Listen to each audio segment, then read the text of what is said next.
भगवान अपने चरणों में मुझे दास बना कर रख लेना हे नाथ। तू अपने चरणों में मुझे दास बना कर रख लेना भगवान तू अपने चरणों में दास बना कर रख लेना। भगवान तू अपने चरणों में दास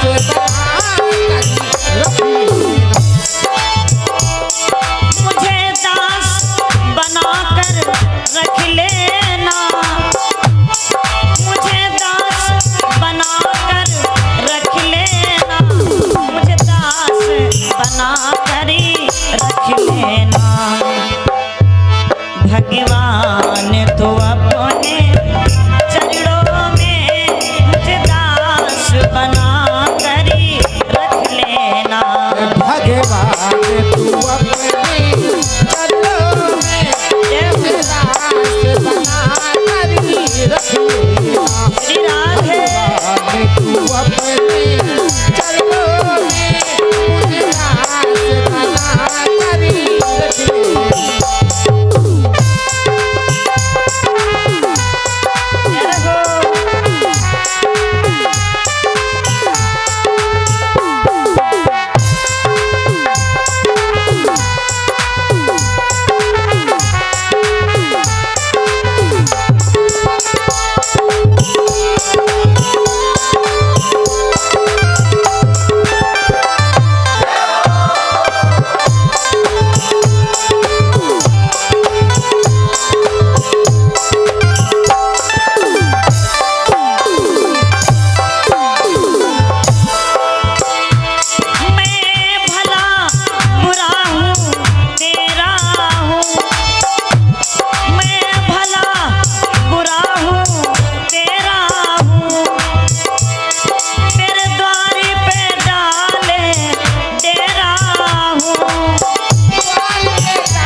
मुझे जाकर जाने के रख लेना।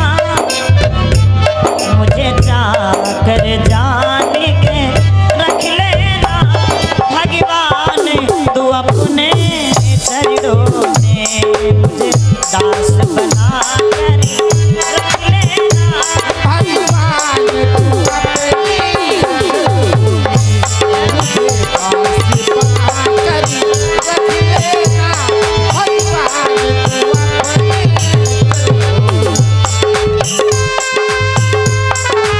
श्री राधे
मुझे भार समझ कर रख लेना।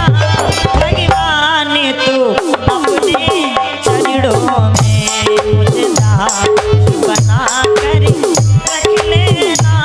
भगवान तू अपने चरणों में मुझे दास समझ कर रख लेना।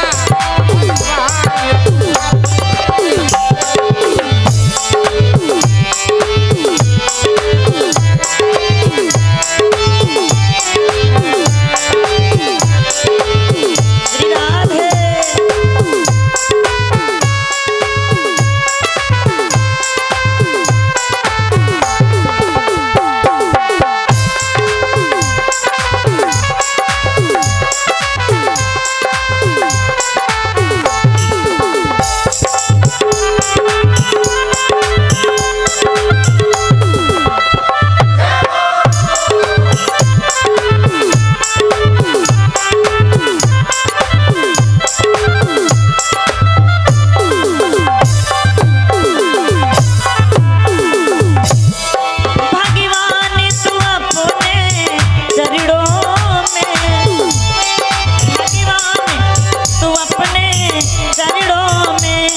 दास बनाकर रख लेना, मुझे दास बनाकर रख लेना।